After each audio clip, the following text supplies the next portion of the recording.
So the idea is like including the umbrella of who gets to participate in menstrual cycle awareness, including other experiences. For me, it's a lot about, including the experiences of neurodivergent folks, but a lot for me of including the experiences of non-cis women or even cis women who have differences that just mean, they don't experience menstruation in the stereotypical way. And so I think when we widen the lens of how we think about menstrual cycle awareness, we just get to include so many more experiences of having a cycle that just, expand our own awareness of our own cycle. Welcome to Wildflow Podcast with me, Charlotte Pointeau.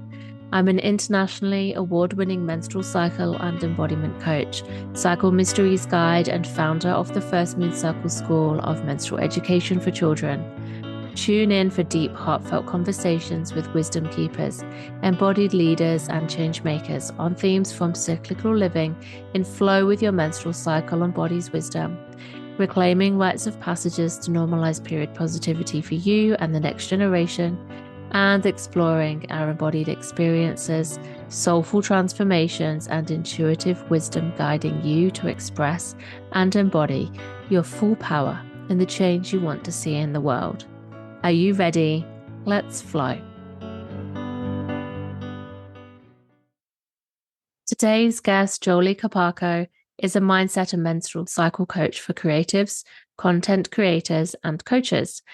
She works to bring a neuroqueer lens to the menstrual cycle awareness space by taking the focus off of fertility and even menstruation itself in order to expand the umbrella of who is included and to acknowledge different experiences of having a cycle. Through creating a practice of getting in touch with their body, Joeli helps her clients reconnect with their needs, wants, and desires so that they can have happier, healthier relationships with themselves, others, and their businesses. Joeli's pronouns are she, they, and she identifies as queer and neurodivergent.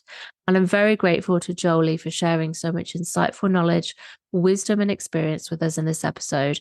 It's one I hope everyone listens to, whether you're queer or neurodivergent yourself, or are looking for examples and representation when it comes to understanding how you experience your cycle, and whether you're holding space for others in menstrual cycle awareness or the wellness space, and even whether this is something you're listening to and learning about for the first time. Welcome to you all. Joeli and I chatted about how Joeli realized their neurodivergence was exacerbated by their cycle and what it looks like for them with ADHD and autism specifically in life and business. What neuroqueering the menstrual cycle means, what it looks like in action, and why it's important.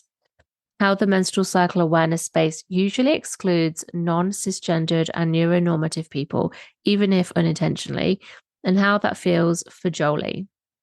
How coaches and space holders especially can be more inclusive of menstruation beyond charting fertility and connecting to the womb by using better language and the follow-through, especially if you're not sure of what the right wording or actions you can take are. How Joeli links the astrological signs to expressions of the inner seasons of the cycle. Hello, Leo season. I got so much out of this conversation, and I'm so grateful to Joeli for that. I'm sure you will too.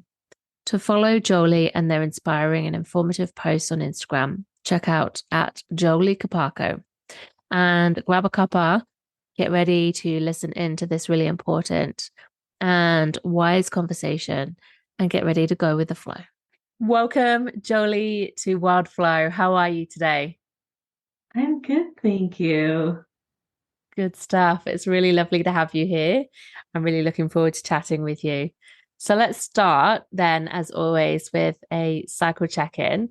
And we'll just share where we are at in our body's cycle, if we have one, and if there's any other seasons or cycles that are influencing us today, and just share that, because I always find it shapes our conversation, and it's interesting to see where we're both at in whether they're similar or opposing parts of the cycle, just as a way to frame this conversation as well. So also if you're listening, then this is a good chance for you to do your own cycle check-in as well. Think about where you're at as you're listening to us as well.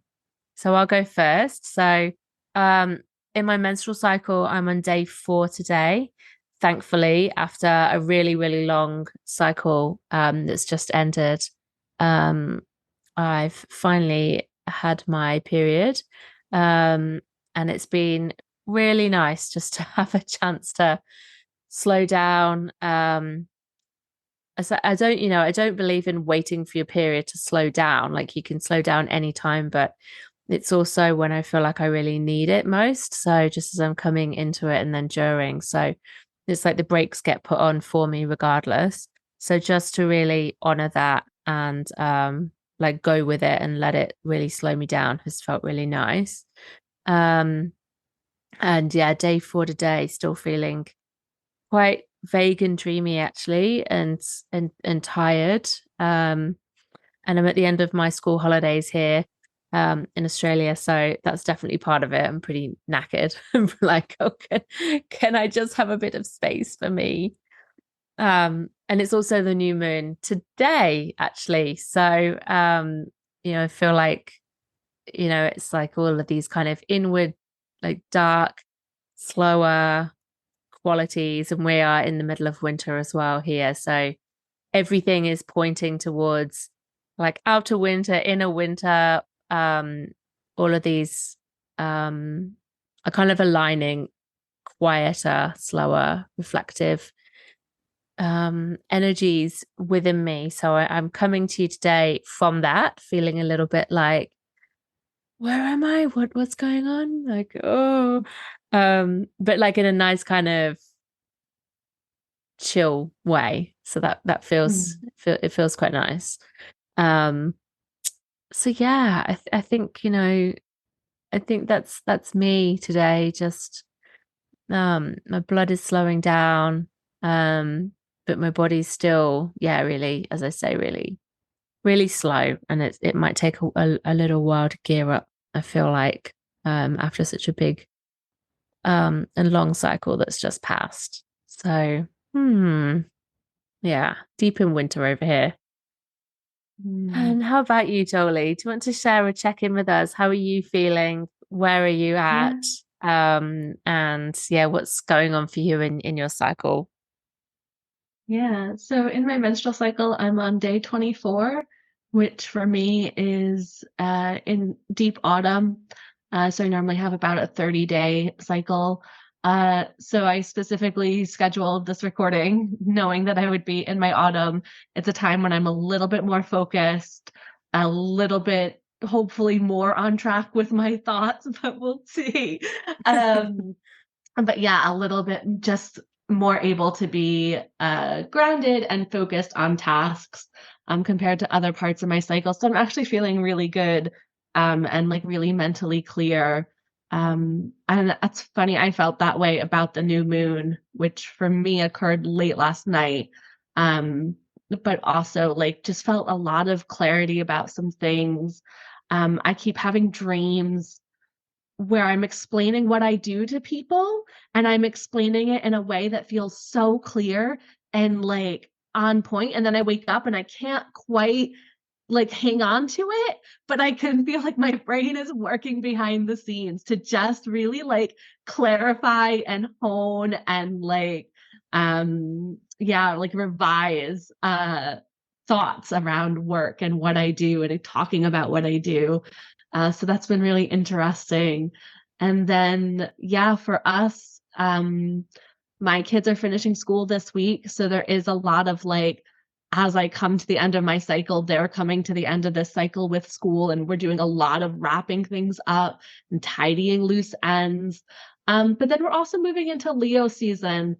Astrologically, that happens on Sunday for us, which as a Leo sun, I just have a whole personality change come the month of Leo season where I'm like, it's Leo season. I am on my throne and I want to be super visible and like super princess. But I think it also just correlates to for us in the Northern Hemisphere having some more sunshine, having a little bit more summer playful vibe. So I'm coming into that as well where I'm like, more ready to play and be out than inward. Love that. Thank you for sharing. So, Jolie's in the UK, and you're coming into your school summer holidays, and I love what you said about Leo season as well as being an influence on you with your birthday being in that time, but also it corresponding with summer for you. So that's interesting for like us in the South, where it's like we're past midwinter, like we're coming up to Imbolc here in 2 weeks, which is the first Sabbat, or like point in the calendar, the wheel of the year, that's past winter solstice. So it's the first point it's like not spring yet, but it's kind of like halfway between winter solstice and the start of spring. And it's like that first kind of cusp of like the light's just starting to come back a little bit, and like nothing's growing yet, but it's like planning time to plan out the garden. It's like, seeds are germinating under the soil, even though you can't see anything. So like, I'm just curious, like, how does like, if you got any sense, and you might not, I'm just asking off the top of my head, whether like, Leo season, like how could somebody in the Southern Hemisphere like relate to Leo season? Is there or not so much? Yeah, so my partner is Australian, and we've had conversations about one day in the future potentially moving to Australia. And I'm like, how will I feel about my birthday being in winter? Because I am solar powered. Like, I am such a sun baby. And I'm like, oh, what would this be like? So I'm very curious, and I like would love experiences. If any of your listeners have Leo season birthdays, like what do they feel? But the energy of Leo season, can we still embody it in the winter as we move through? Yeah, well, there is a like welcoming back the light. And I think that feels very Leo to me. Like, as you said, of you're cresting out of winter, still in it, headed towards Imbolc. So that would be like the equivalent of our like February 1st. What is that energy there that's present? What is wanting to come to the spotlight? What has been hibernating underground that is like, I am yearning for the sun. You've kept me in the closet. You've tucked me away with all of like your old summer clothes. Like, what's yearning to come out into the spotlight is kind of, I think, how I would be thinking about it. Like, what in this time of dark, like what it needs to be playful, what needs to be held a little bit lighter. Thinking about like Leo for me is pure ovulation energy, which again is like associated with the season of summer. But I wonder how that would feel of like, I was looking at the image of it as like something that desperately wants to be birthed because it's been underground for so long. Oh my gosh, I love that. I think for me that really hits on something that I identify with about this time. It's like okay, like, are we done with winter yet? Are we done? Like, I've got, these visions and these ideas, and it's like, and so I guess, it's like, which one of those ideas is like really yearning and burgeoning, rather than the ones that are like, oh yeah, nice to have, but can kind of take their place.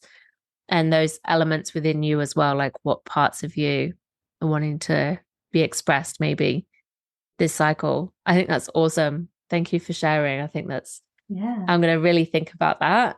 I don't really know so much about astrology, like beyond just the kind of, the basics. It's not something that I'm like a super kind of knowledgeable in. So, but I really love it. And I'd love to kind of, I tie it more into the cycle, which I know is something that you're into. So that's really cool. Yeah. Thank you. All right. Well, thanks, Joeli. I'd love to like, just before we dive like into the depths of our conversation, just invite you to share with us like what you do, and like, I guess a summary of like why this is something that is really speaks to you, is like really your passion? Like why do you work in the menstrual cycle realm? And maybe it's a bit about like your story, your identity, like how's this come to be? Do you want to just share with us a bit about who you are and what's brought you to here? Yeah.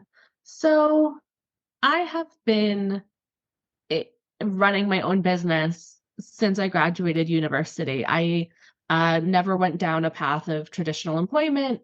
Um, so yeah, I've always kind of been entrepreneurial, I think, because I've always been neurodivergent, but that wasn't language I had at the time. Um, and so I've journeyed through many different paths, but coming out of, let's say, 2018, I found myself in life coaching spaces and really, really passionate about coaching because I could see that the people I was working with, like helping folks start their own businesses, could really see like how much self-doubt was holding people back. Like we think I work a lot with perfectionists, people pleasers, and what I call kind of A+ students. So people who did really well in an academic setting. And the thing is about those people, we were given rules about how to be and we followed those rules. So we were given rules about like, you can be perfect, you can study hard and work hard and you can get 100. And then we go out into the real world and we're like, okay, so if I study hard and I work hard and I follow the rules, I like get to be perfect, but we like no one's perfect. Perfect doesn't exist. So I Mm. really love working with those people who are in their heads more than they're in their bodies. We think about things, we overthink things. So real perfectionists, people pleasers, because we want to follow the rules. Um, so I work a lot with those people, and I could see that like, yeah, they think they need another course about marketing. They think like, oh, I need to like everything becomes kind of a personal failing. Like if you do a post on Instagram and you're like, but I followed the rules about hashtags and I did my call to action and it's like a really pretty post. Like I followed the rules and I didn't get the result. I must have not done it good enough. And like that's the core belief of like the people I work with is I'm not good enough because things aren't working out or whatever. And so I could just see them like, but you don't need another thing. You don't need another rule. Like it's these thoughts that like I'm not good enough that is actually the thing that's holding us back. So I started Googling like because I didn't know what a coach was. I didn't come from a world in which like I knew anything about coaching. So I started Googling like business therapists, like therapists for entrepreneurs. I was like, maybe I need to become a therapist, but like someone needs to understand like what it is to be an entrepreneur and what it is to be self-employed or like content creation. Cause it's a whole different world, like this Mm. world of like being online all the time. Because of how long I've been doing business online, like I started on Twitter. I was there when Instagram came out. I went through like the rise of Instagram, through Periscope, through now we're on Threads. Like I've just seen so much social media and the changes in social media. And I'm like, this is a whole different world. Like if I go to my therapist and they start talking about whatever the things that we talk about in therapy. And I love therapy. But I'm like, no, but you need to understand, like, I just can't send this newsletter. Like, I don't want to talk about all that stuff. Like, I just want to talk about my newsletter. Like, I needed them to understand that and they couldn't. So finally, like, found the world of coaching. And so I started coaching in 2018. And then, we go through all that time and 2019, 2020, 2021, really difficult years. Like I remember 2019. I don't know, like if you're listening to this, think about where you were in 2019. It was a year in which I feel like so many people's like personal identities crumbled. Like who they were, who they thought they were was just crumbling. And we all like kind of went into 2020 being like, this, okay, I like went through this massive thing. I had a split from my partner and it was like, okay, I'm ready. 2021, like or 2020 is going to be my year. Like I figured stuff out. And then we went through like global pandemic, and it was like, oh, okay, cool. So no, we're not figuring stuff out. I guess and not. then we all had 2021 and we're like, it's going to be better. And then it wasn't. And now we're just, I never try and think of a year is going to be better anymore. But so we kind of moved through all that, and I have these massive personal awarenesses of my own stories of enoughness, my own stories about my own queerness, and like that I had been living, I thought I had unpacked my A+ box, and then I was like, oh no, there was a box within a box that I was like trying to live up to. And so I'd say probably last year, 2022, I was having, how do I describe them? I was having a really rough time, but like I was having a rough time in waves. So I was just like, I had my partner, my ex-husband, and I had fully separated. I was fully living by myself. And there's something that happens like as a neurodivergent person where like you use the people around you to give you structure, and like I can chameleon into other people's routines, other people's rhythms, even other people's emotions. So like I never have to pay attention to myself. And then all of that went away, and it was just me. And I was like, I don't really know who I am. I don't always know what I'm feeling, but I was having like days in which I just couldn't get out of bed. I would call them depression hole days. Like I just had no executive functioning, and I had like no motivation to do things. And then I would come out of it, and I would put back in my systems, and I'd put back in my habits, and I would feel like, oh, I'm getting this. Like I would feel so close to like I have my life together. And then it would all fall apart again. And like I was going to therapy, and I was like, I'm like, I don't know what's happening. And we kind of like discussed neurodivergence and ADHD, and then stumbled across someone tracking their cycle. And using that as their calendar for the month. So like, I mean, bullet journaling, I fell down a bullet journal rabbit hole, which then led me to cycle awareness rabbit hole, as you do.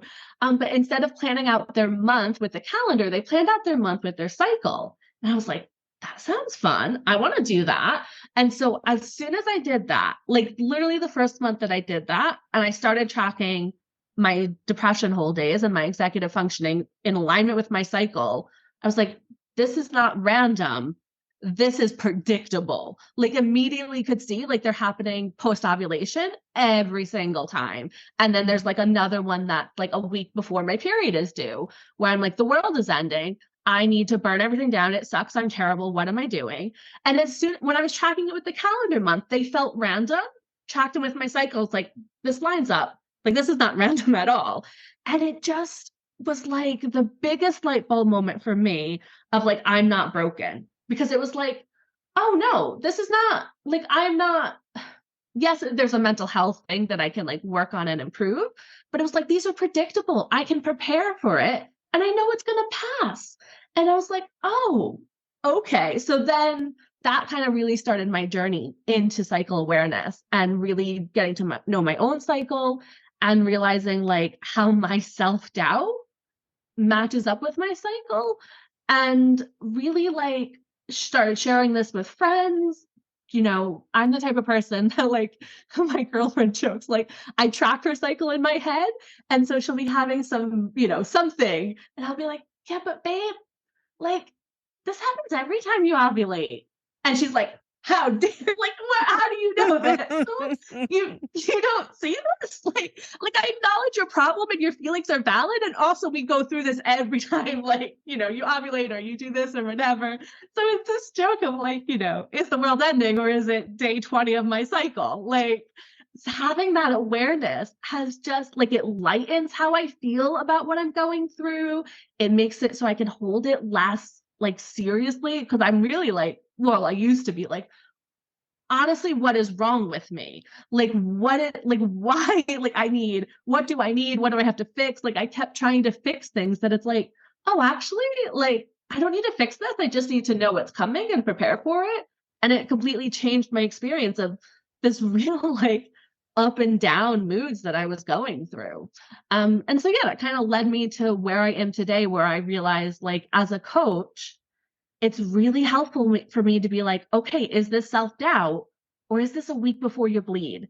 Because if it's self-doubt, then we can coach around it. But if it's a week before you bleed, like, I'm not going to argue with that brain. Like, we're just going to acknowledge the feelings. We're going to sit with the feelings, but they're going to change tomorrow. And so it's not useful to like give attention and validity to stories that your brain's coming up with because of hormones. Like, they're just not real.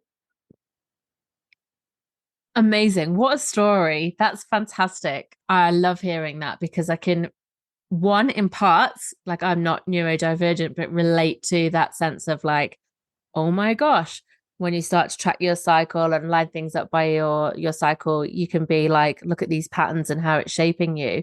But I'm really interested as well to hear, and I'm really glad that we're having this conversation here too about like specifically what that looks like for you as a neurodivergent person, where it's coming up for you predictably, and like what it looks like and feels like, and how you've learned to work with that. I think that's just such valuable like insight for anyone who's listening, who's like, oh, that's me, like this is something that like you're talking about, and really we really need to be talking about, because it is a different experience to somebody who is not neurodivergent.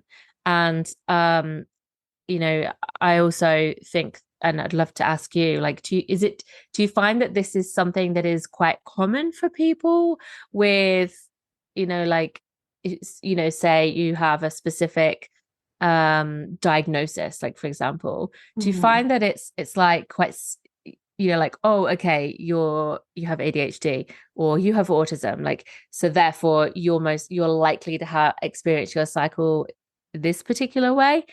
Or do you find like it's really different person to person?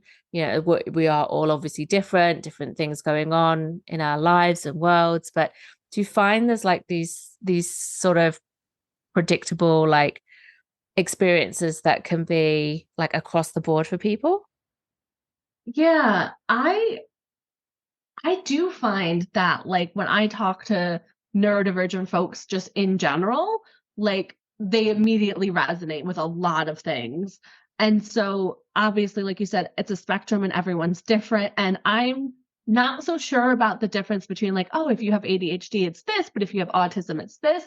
I more think about because also there's some talk about like potentially ADHD and autism are like on their own spectrum, like maybe not even, they're definitely separate diagnoses, but more connected than we think.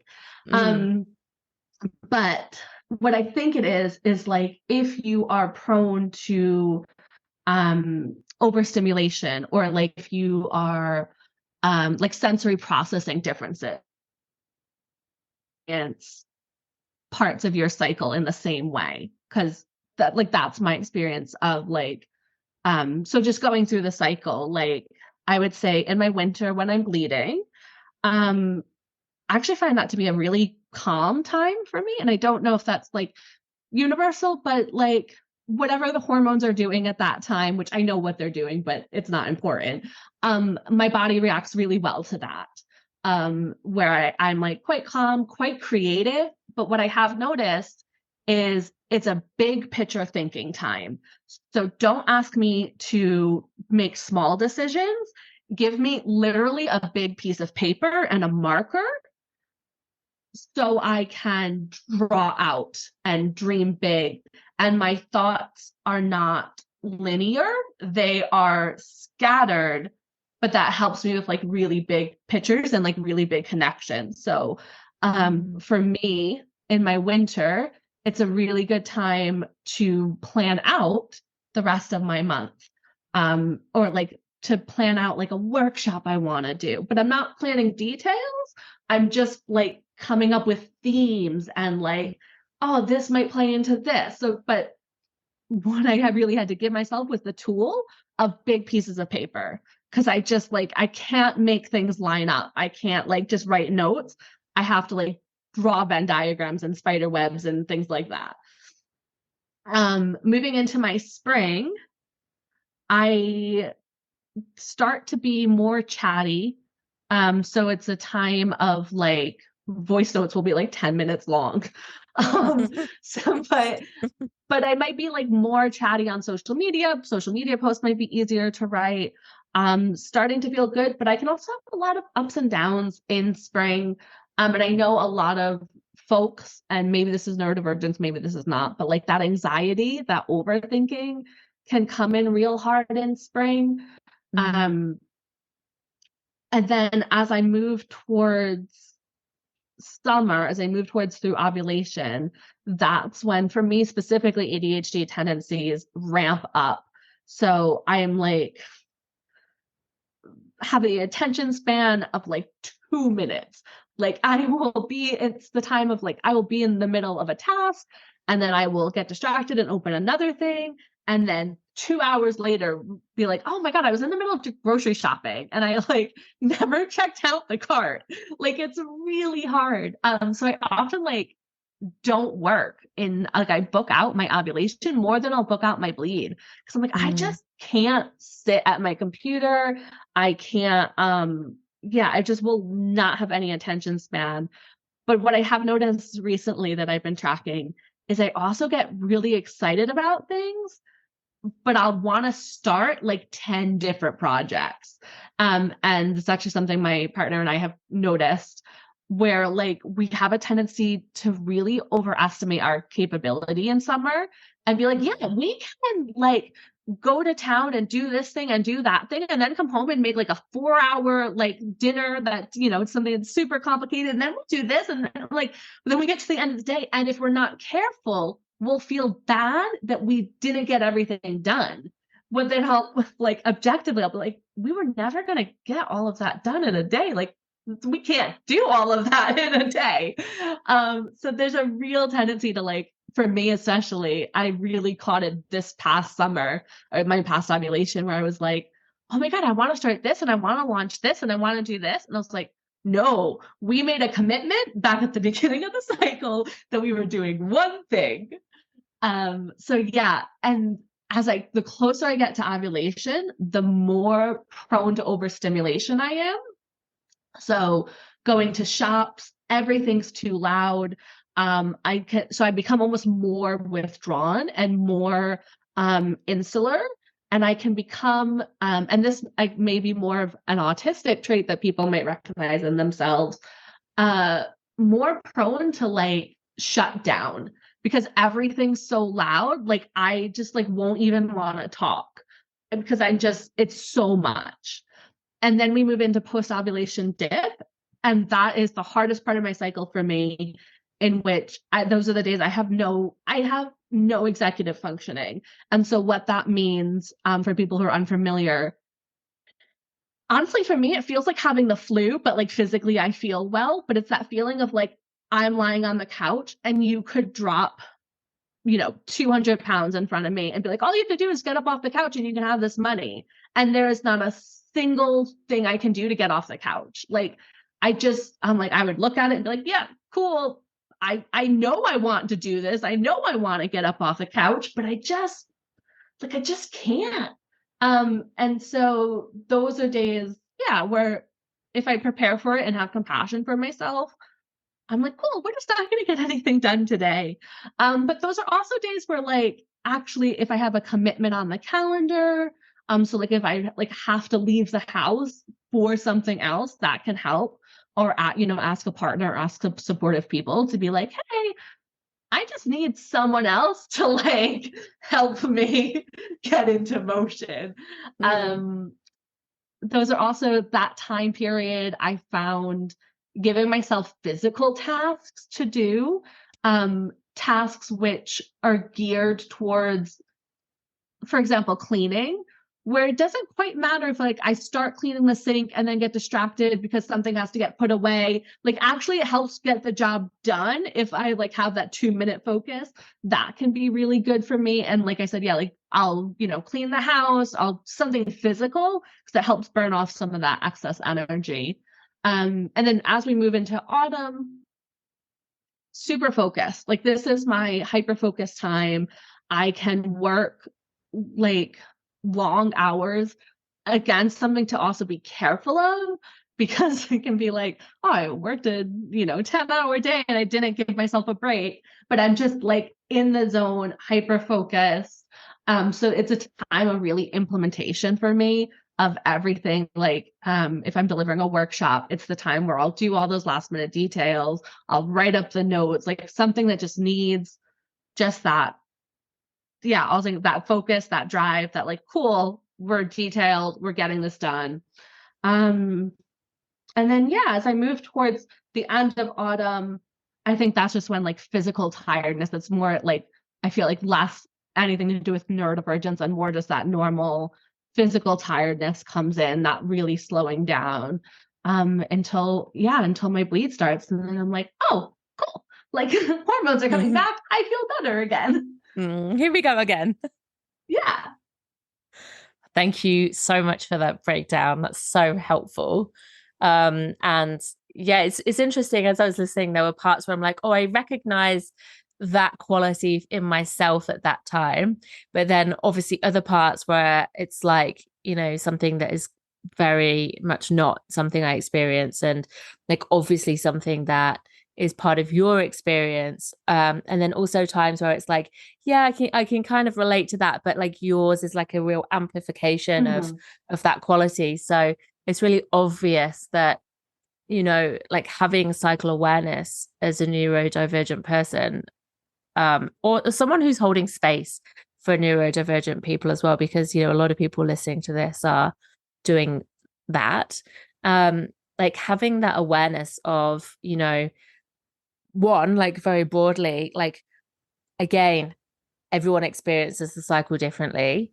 But like two, like how differently and where, and maybe it's not like where you expect it to be or what you expect it to look like, and how it can vary, as you said, like based on, a spectrum like approach. And just simply like, each person is going to like feel it differently, and then it will be different in the application as well, like depending on who you are and what you're doing in your life. Like I'm really loving the examples you've shared of like both like in your personal life but also in the work you do, and how that shows up for you.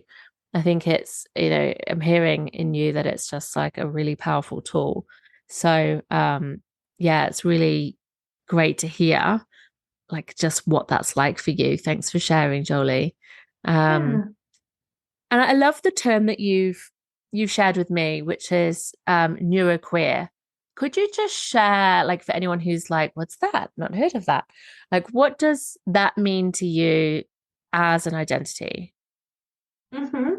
So neuroqueering or neuroqueer is a term that came from Nick Walker in her 2008 grad paper. And so it expands on the idea of like queer theory or queering something, and kind of combines the experience of being neurodivergent and being queer, which there is a very big Venn diagram of those identities, like neurodiversity in queer people. It's like so much more common than in non-queer people. But for like the kind of vibe of the term, or like how I think about it is, and also part of Nick's definition, is the idea of expanding beyond the standards of neuronormativity and heteronormativity, in order to give more, in the definition, Nick says, give more full expression to one's uniquely weird potentials and inclinations. And I kind of love that. It's the idea of like expanding just beyond the norms. Like there is a very heteronormative and neuronormative way to look at the menstrual cycle. And that's, the typical, there's a man and a woman in a relationship. The woman has a menstrual cycle. She's probably tracking because she wants to get pregnant. Now we might talk about not wanting to avoid pregnancy, but that's even in of itself like a almost queering of it. Like the very norm is like, we use this to track our fertility, and that's how we speak about a lot of things. And so the idea is like including the umbrella of who gets to participate in menstrual cycle awareness, including other experiences. For me, it's a lot about including the experiences of neurodivergent folks, but a lot for me of including the experiences of non-cis women, or even cis women who have differences that just mean, they don't experience menstruation in the stereotypical way. And so I think when we widen the lens of how we think about menstrual cycle awareness, we just get to include so many more experiences of having a cycle that just, expand our own awareness of our own cycle. Yeah, I agree. That's awesome. And I love the definition that you shared. Thanks for sharing that. I think that's really interesting to hear. And then I love what you're saying, about just broadening the lens and including more people who get to participate in menstrual cycle awareness beyond fertility, and also obviously beyond just like the standard like experience. Like if you pick up a book on menstrual cycle awareness, it's like, for anyone, it's like, here's how you're going to experience your bleed time. Here's how you're going to experience your ovulation time. And actually it's really wide.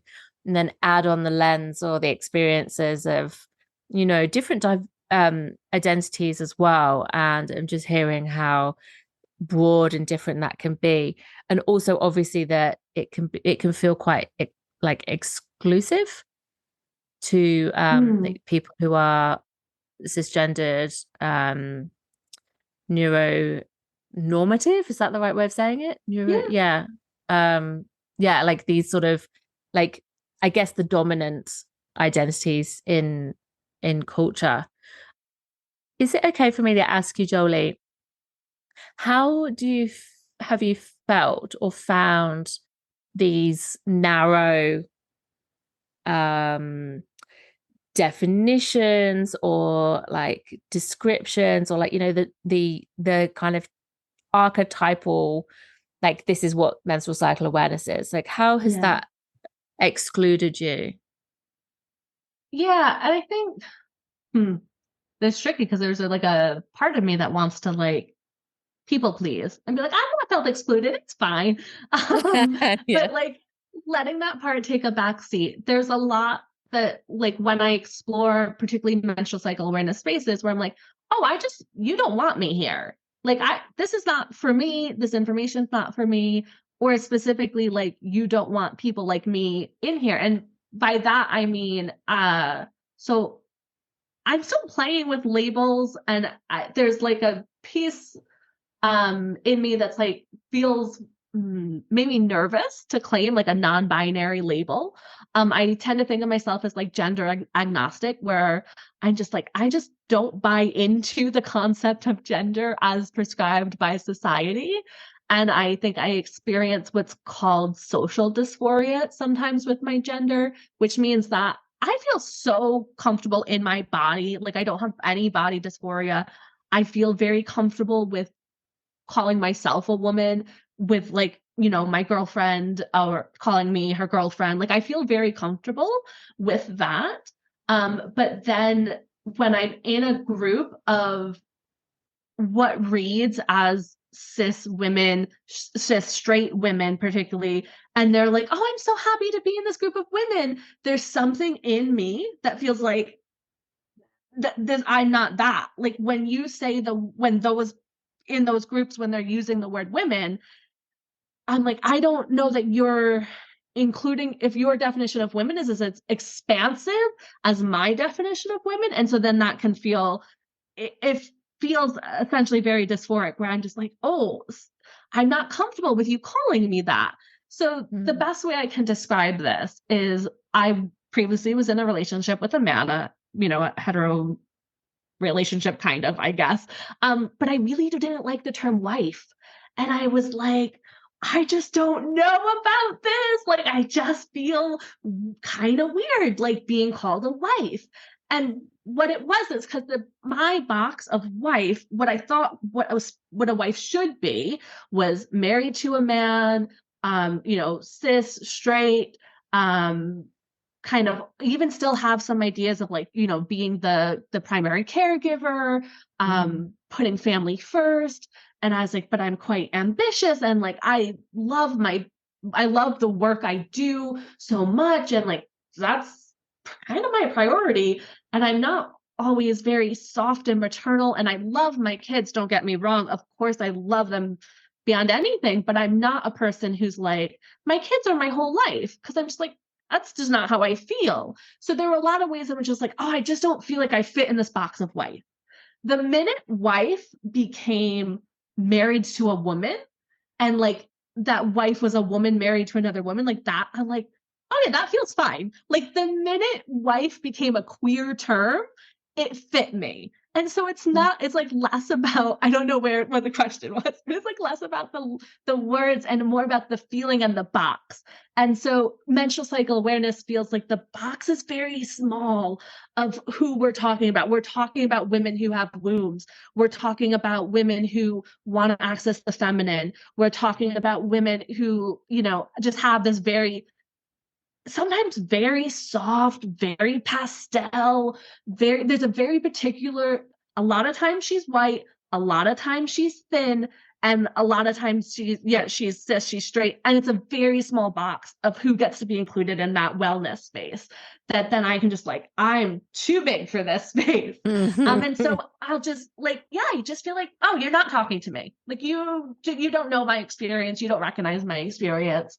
And yeah, that's kind of how I feel about traditional hyper feminine menstrual cycle awareness spaces.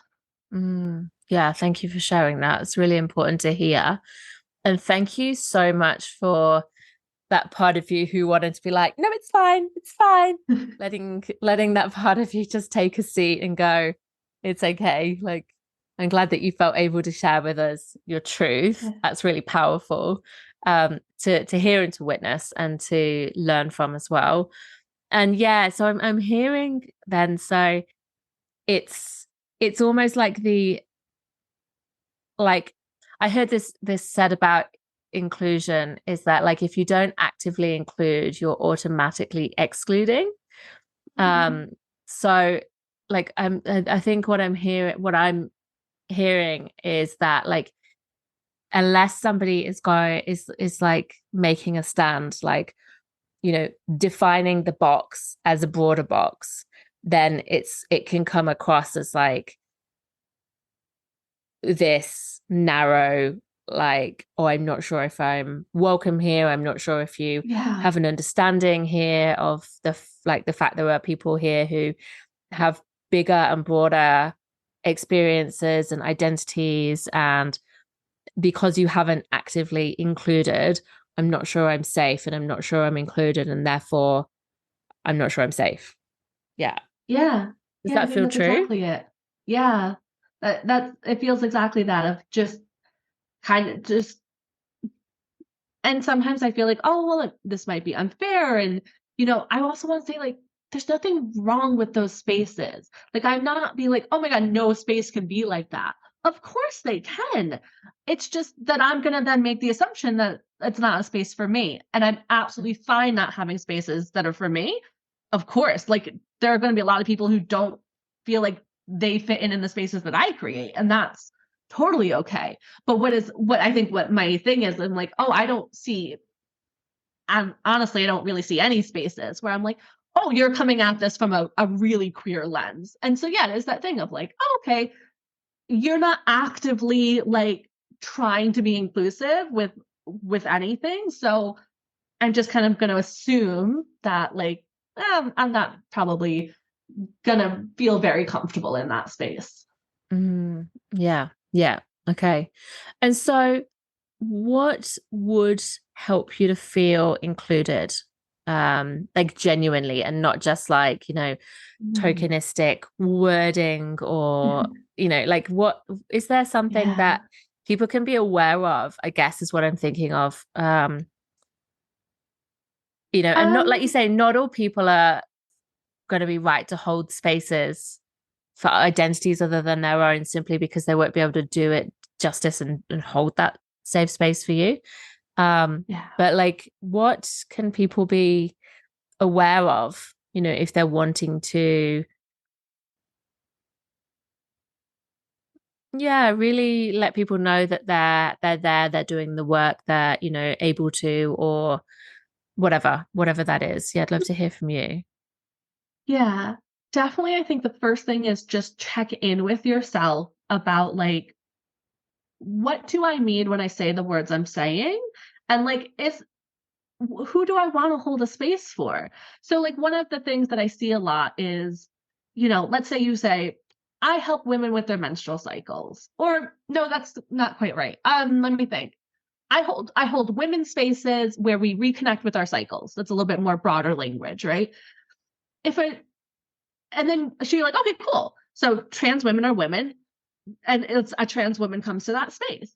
But then if you're in that space, if you're holding that space, and then you making assumptions like that everyone here has a womb or everyone here has an experience of having a menstrual cycle. Like you can say the right words, but then when we go into the space, like, are you still holding that really inclusive lens? So that's often what I see. I'll read people's sales pages and they'll use language like, oh, I help women and people who bleed. But then go on later to use very specific language that I'm like, oh, no, you don't. Like I saw one sales page for when I was browsing for cycle coach certification. And they said, this experience is open to women and any people who, no, it said all women and I think maybe people who bleed or something like that, non-binary folks. But then their prerequisite was you have to have experience of a menstrual cycle. And I was like, so you don't mean you're open to all women, because there are so many women who, for whatever reason, have not experienced a menstrual cycle. And so I'm like, why don't you just say like, oh, I really just want to work with cis women. Like, so there's things about that where I just get so wound up where I'm like, oh, you're trying, you're using the right language, but you're not really following through on that. So that's more of like a what not to do. I think the things that make me feel included is using like, who is this for language, like in your, copy or sales page, and or what we believe in this space. So like things like we believe that all women are women, and that having this certain experience doesn't qualify you or disqualify you. Like we acknowledge trans rights, like actually stating really clearly, like, this is what I believe, and being willing to lose followers, or, turn away right people or something like, in these spaces, we respect all gender identities, and then following through. So like when someone is in your space and then being like, oh, I'm so happy to be in this group of women, just having a gentle reminder that not everyone in this space might identify as women. And so we're going to try and avoid that language. Like those are the things like that follow through. Making it a habit that in your groups, people introduce themselves with pronouns, because often what can happen is no one does. And then the one person who maybe doesn't use she, her pronouns has to stand out. Like I've been in that place where I will fall back into people pleasing and just be like, and not introduce myself with pronouns, because no one else did it. And so like, it's things like that of, like being an advocate for like acknowledging, not making assumptions about the people in your spaces and what their experience is. I think, makes a really big difference. So it's like less for me about, oh, using this specific language or, always using the phrase women and people who bleed, and more just about like really being clear about your values, and being willing to like, I know there can be people who get pushback if they use the phrase women and people who bleed, and, you'll get your keyboard warriors who are like, blah, blah, blah.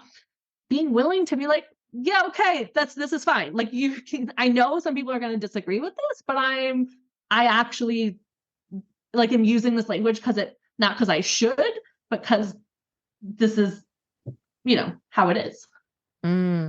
Yeah, that's brilliant advice. I really appreciate that. I love the specific examples you've given as well of what you've noticed, on sales pages, in groups, and how like then that's influenced your behavior, and like what it takes to actually do this with integrity and not just like token gestures. I think that's super, super helpful. So I appreciate that. Thank you. And I really, yeah, like I was just thinking when you said that, like I had an experience only a couple of weeks ago where someone said, I think you spelt women wrong. And I'd written people in relation to Oh, people who bleed. And it was like, you yeah. spelt women wrong. I'm like, no, not, let me state it Yeah. again. But the people at their back. Not everyone Yeah. who's a woman and not all women bleed, la, la, la, la, that kind of thing. Exactly. And it's like, oh, okay. And it seems to be like a real um I don't know if this is UK based, but I've been hearing stories, particularly out of the UK, and perhaps more so there than what I've noticed here in Australia, where there's a lot of like heat in the moment about like gender and like women's spaces and the use of, the word like moving away from women and like, being like more inclusive beyond that. And yeah, I'm just curious as well, like because I know there are people who, and there are people who I've worked with who want to do like the right thing, who want to do this work, who want to like really learn to hold these inclusive spaces, but are also like are picking up on what's happening culturally, where there's this real like panic about the erosion of women's spaces. And you know like I've got my opinion on that, I guess, but I would just love to hear what you like, how that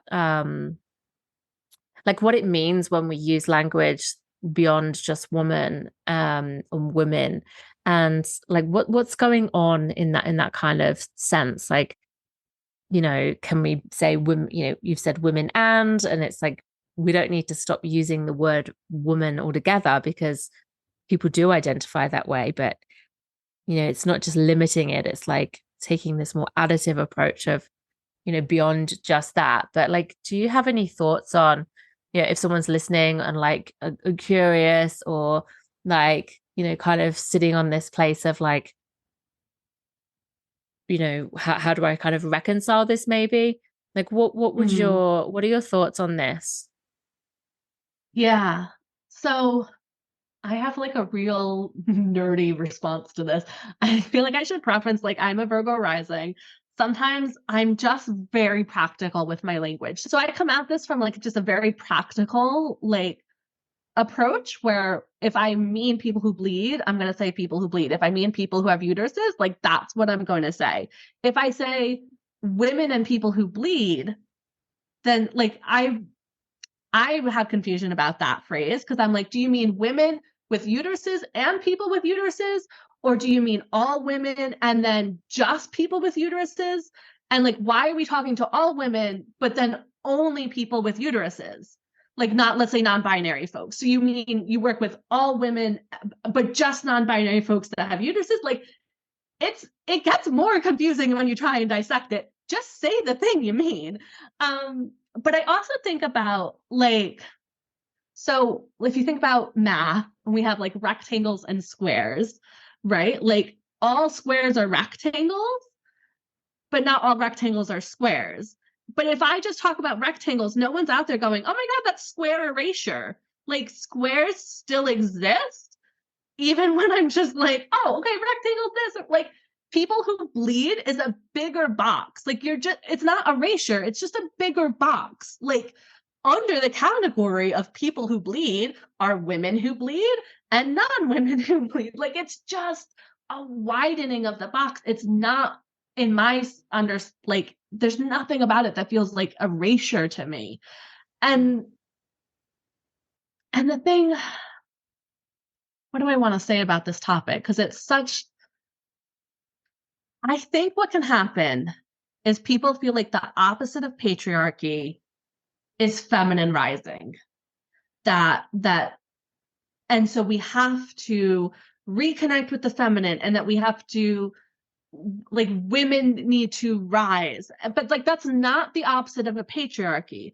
Like the gender binary comes from patriarchy. The idea that women are soft and men are hard, like it's still patriarchy nonsense. Like the more you buy into like women only spaces, in the sense that like any, non-binary focused folks are threatening to that, like the more you're buying into old standards of gender. Like so if you really want to like subvert the current systems, like expanding those lenses is how we do that.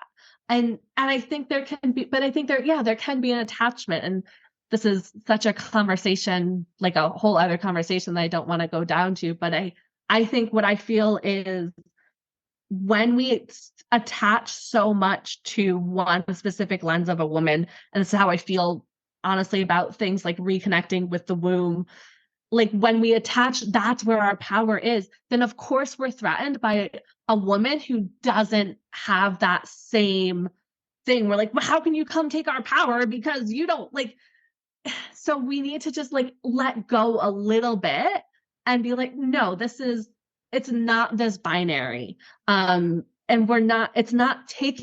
it's like you said, it's not taking anything from women only spaces, which are still fine. You can still have them. No one's saying you can't. But yeah, we're not taking from that experience by being like, hey, some of us are non-binary and we still have periods, and like, that's cool too. We're just really subverting the same systems like that. We're all on the same team, as I guess what I want to say about that. Yeah, thank you. I learned, I feel like I've just learned a lot from that as well. Like really hearing that, I've sort of struggled with the language as well. It's like, how do I take this approach that like is inclusive, and I do welcome people, like all people who like want to come along to a particular space, but like doing that in a way that is going to feel welcome to someone, rather than like, I think getting it wrong. I think a lot of people are worried about getting it wrong as well. I hear that a lot. And so I really love, what you just said there, like, almost if you've got like a hierarchy or like a subcategory kind of thing, where you've got like people who bleed, and then like you say, with underneath that, like you've got women who bleed and then non-women who bleed, and it's like, take that like zoomed out, like, or higher level approach. I'm just visualizing in my head. It's kind of like zooming out, that's probably the right expression. And I just feel like that.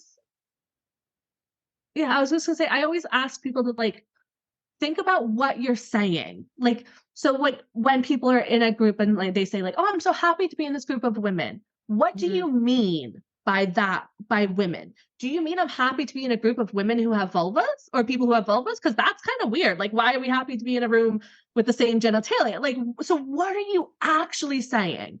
I'm happy to be in a room of people who have the same lived experience as me. I'm happy to be in the same room with people who understand what it is to not be respected, to feel less than. That's such a more powerful, like if I'm in a space and someone says, I feel so comfortable being in a space of all of you people who, have the same experience as me, then we're connecting over something. But when you just say, oh, I'm so happy to be in a group of women, I don't know what you mean by that. Like, because like it's just not specific. So just really think about, what is it I'm trying to say? What is it I'm trying to communicate? And I think you'll find you connect better with people when we go beyond a binary gender label that doesn't mean anything, because the word, even, what falls under the umbrella of women is so wide and so vast. And, even in terms of like body parts that we have, it's still so wide and so vast. And the thing that I always think about is, okay, so we say, we have this definition of women, and then she goes and gets a hysterectomy. She's still a woman. She goes and she has breast cancer and she gets her breast removed. She's still a woman. So you're like, what are you really saying when you're like, oh, this counts, but this doesn't? And how does that then affect your own experience of like going through menopause, going through, uterine or breast cancer, God forbid? Like, when we attach to specific things, like those things are going to unravel. So that's kind of my thing. Just think about what you really mean. That's brilliant advice, because what comes to mind is like, it's like values based as well, like lived experience, Mm-hmm. yes, so like, shared interest maybe, but like you're usually in a space because you have the same values as the people there, and it's that's what's connecting, and that goes across gender, because just because got two women in a room doesn't mean that they remotely get on with each other or relate in any way or share the same values. So yeah, I'm sort of like feeling into that for me as well. And yeah, just that point about tying gender to like having periods, menstruation, um being cyclical, all those things, like tying it to gender. Like I see it a lot as well, like in the like menarch space, like supporting children. It's like when we talk about it as like becoming a woman, like entering Mm-hmm. womanhood, like that for me is like such an example of where we're really, really tying, like a child turns a certain age and they have a period and now they're a woman, and like all that loaded meaning, but yet it's And we're just giving not. that to 12-year-olds? Like, Totally, I know. Yeah, and I don't agree with that. I don't agree that you become a woman at 12 when you have, if or whatever age you have your first period. Like I feel like I've only just become a woman in the last mm-hmm. like when I think when I had children, and not again to Mm-hmm. gender it, but in that sense of maturation. And when I say woman, I mean adult, Mm-hmm. like grown up. Yeah. So I think Yeah. when we're tying it to, um like puberty, yeah, I think we're it's almost like a cop out of like, it's like a one word, or a quick, almost lazy way of saying, like this person is entering like a different, like they're transitioning in a way, rather than like again saying what you mean by it. So I Mm-hmm. can just see all these different examples that I think we can be really mindful of. Working in this space, being in this space, like existing in our bodies, and just being really thoughtful about how we can actively include a broader definition.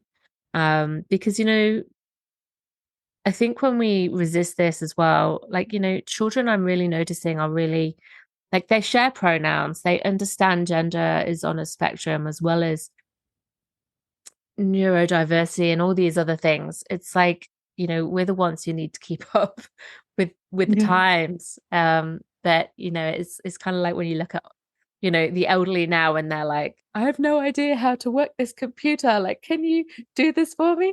It's kind of like we're that generation of like going, can you just explain this whole thing to me? And the Yeah. kids are like rolling their eyes going, come on, keep up. um Yeah. so yeah, thanks for sharing that, because I think it's, like I say, I think it's something that we need to be learning about, if it's not something we've lived the experience of.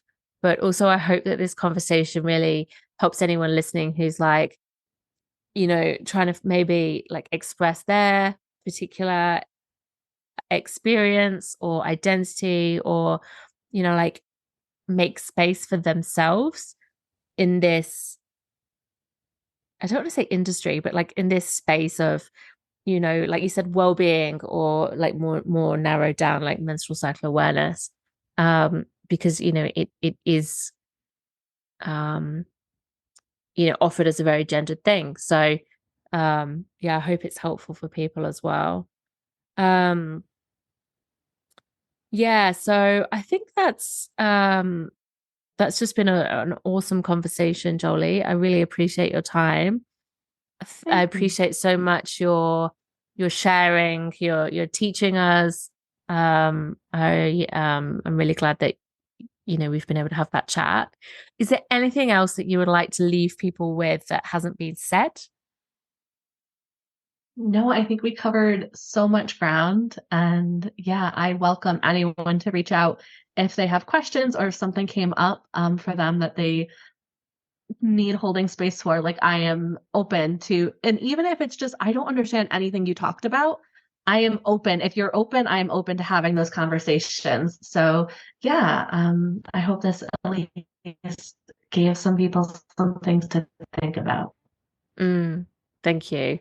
Where can people find you, Jolie? Where's the best place for them to get in touch? Yeah. So you can message me on Instagram. It's at Joeli Carparco, or you can email me, Joeli@queercyclecoach.com. The website is coming, which will be queercyclecoach.com, but that's not in my zone of genius. So the best place is honestly just email me or find me on social media, and have a chat in my DMs. Amazing.